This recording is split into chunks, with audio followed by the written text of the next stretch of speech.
Road మీదకి వస్తే తప్ప ఈ దొంగల నియంత్రణ చేయలేము. ఏ తమ్ముడు సిద్ధమా మీరు అడుగుతున్నా? ఏమమ్మా మీరు అని అడుగుతున్నా? ఏం తమ్ముళ్ళు మీరు ఈరోజు ఒక్కసారి ఆలోచించండి. అత్యంత కీలకమైన ఈ ఎన్నికలు మన భవిష్యత్తుని మార్చబోతున్నాయి. దశ దిశ నిర్దేశించబోతున్నాయి. 54 ప్రజాగళం సభల్లో పాల్గొన్నాను. ఈరోజు ఇక్కడికి వచ్చింది 55వ సభ. మంచి ఎండలు మిమ్మల్ని చూసి భయపడుతున్నాయి తప్ప ఎండకు కూడా మీరు భయపడడం లేదు.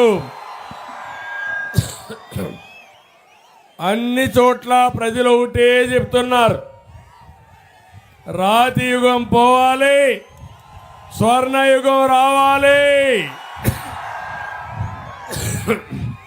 మీ భవిష్యత్తు బాగుండాలి, అవునా కాదా? మేము వస్తే అభివృద్ధి, వీళ్ళు వస్తే అరాచకం, అంతేనా? అవునా కాదా? ఎవరైనా ఒక్కరైనా ఆనందంగా ఉన్నారా తమ్ముళ్ళు? ఏమమ్మా ఆడబిడ్డలు మీరైనా ఆనందంగా ఉన్నారా? మీ జీవితాలన్నీ కూడా తారుమారు అయిపోయినాయి, అవునా కాదా? ఈ రాష్ట్రంలో బాగుపడింది ఒక నలుగురే.